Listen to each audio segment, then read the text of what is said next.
मैं अपनी ज़िंदगी के बेहतरीन साल फ़ौज में गुजारा हूँ, इंडियन नेवी में। कारगिल जंग के समय में तब मैं प्रेसिडेंट था पीरामल्स का और कारगिल गया था, क्योंकि देश की भक्ति से बड़ी भक्ति शायद कोई नहीं होती। मैं जब इसके ऊपर रिसर्च करने में जुड़ा था और हलाल नियंत्रण मंच से जुड़ा था, तो हमने इसके ऊपर में बहुत सारी रिसर्च की थी। मैं वो आपके साथ में साझा करना चाहता हूँ। एक पैरेलल इकोनॉमी रेज की है कांग्रेस ने उनके समय से, मणिशंकर अय्यर ने तब ये इसके ऊपर में शुरुआत किया था, जिससे कि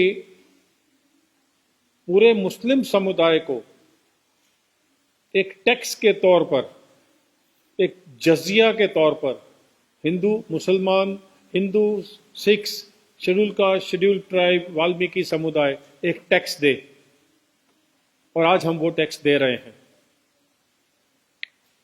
आज हम मीट के नाम पर टैक्स दे रहे हैं, और एक जो हवस होती है पैसे कमाने की, उसके नाम पर बाबा रामदेव, श्री श्री रविशंकर, हल्दीराम, बीकानेर, ऐसे हजारों कंपनीज और प्रोमिनेंट लोग हैं जो कि भाषण तो देते हैं हिंदुत्व का और टैक्स देते हैं हलाल टैक्स बोर्ड को। तो इससे ज्यादा शर्म की बात हमारे लिए नहीं होनी चाहिए कि एक भुजिया कैसे हलाल पर हो गई, आटा और दाल चावल कैसे, पापड़ कैसे हलाल टैक्स के सर्टिफिकेट के दायरे में आ गए। 20,500 रुपए प्रति प्रोडक्ट प्रति साल ये कंपनीज देती हैं, और लगभग अप टू 50,000 रुपीज तक ये टैक्सेशन जाती है। ये उन बोर्ड्स को जाती है जो कि इस कमाई को टेरर के साथ में सपोर्ट करते हुए पाए गए हैं, उनके चार्टर में है। तो सरकार इस बात पर कैसे नियंत्रण नहीं काबू कर पा रही? मैं ये जानना चाहूंगा सेंट्रल गवर्नमेंट से।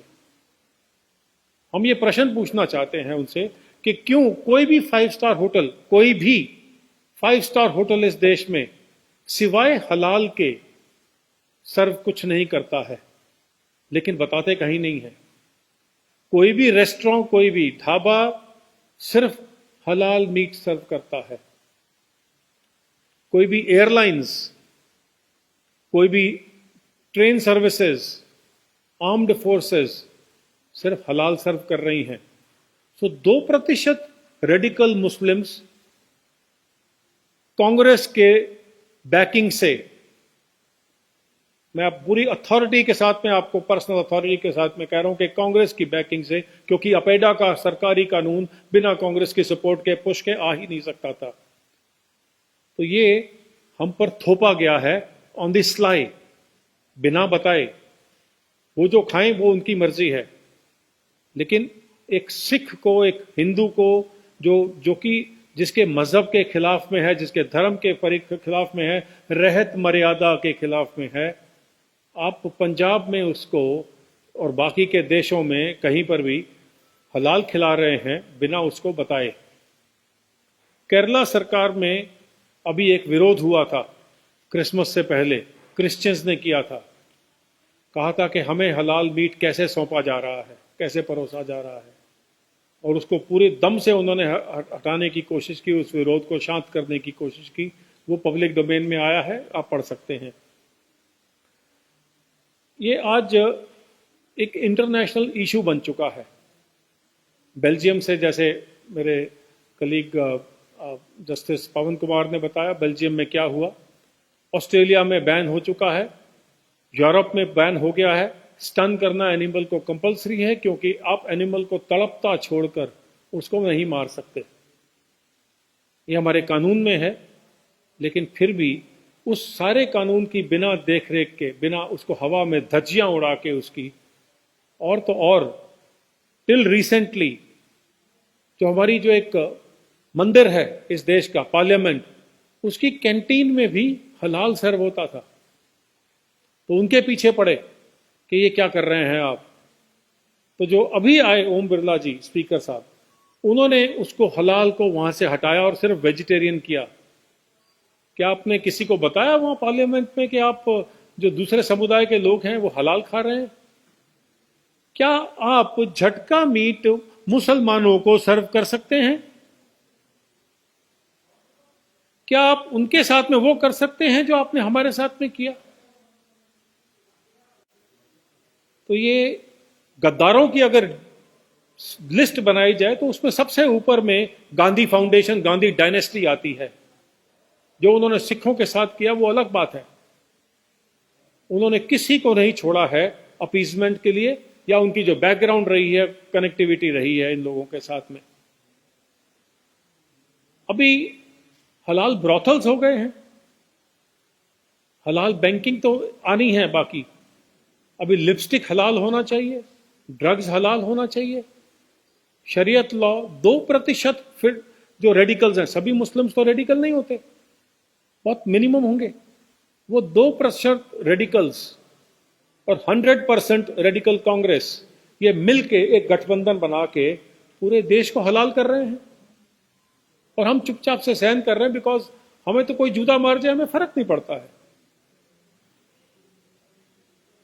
Be it Sikhs, be it Hindus, we have become important, very important, नपुंसक हो चुके हैं, क्योंकि हमें आवाज उठाना अपने ही हक के लिए आता नहीं है।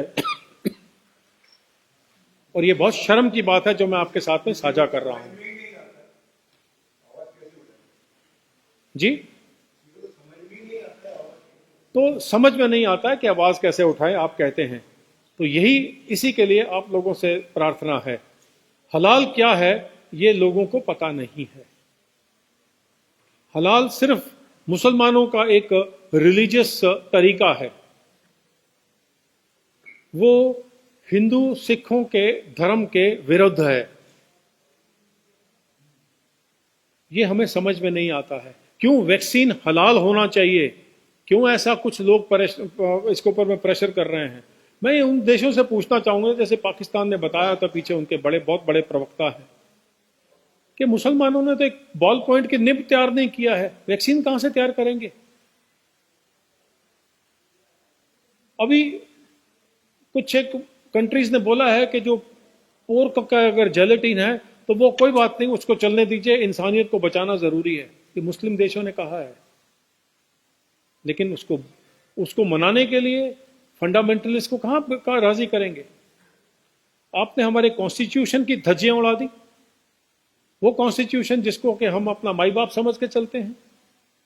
आपने लीगल इश्यूज को दरकिनार कर दिया और हलाल सर्टिफिकेशन की तैयारी कर दी।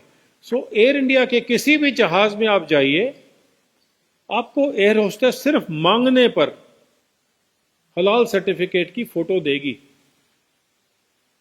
आप खींच सकते हैं उसको कैमरा से, उस पर लिखा है कि ये फलाने उलेमा ने इस तरह से कलमा पढ़ के और इस तरह से किया है। उसका कलमा पढ़ना बाकी के धर्मों के हिसाब में कहां फिट बैठती है?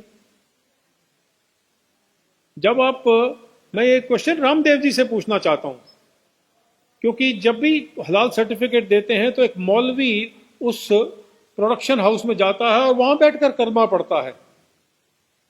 तो रामदेव जी, पैसा तो आपने अपने लिए तो कुछ नहीं कमाना है, आप तो गेरुए वस्त्र पहन के चलते हैं, कुछ खाते पीते नहीं है, लेकिन कॉन्शियस आत्मा बेच डाली है। ये दुख के साथ कहना पड़ता है। अभी मेकअप का सामान आने शुरू हो गया है, अब उसके ऊपर में डिमांड करते हैं।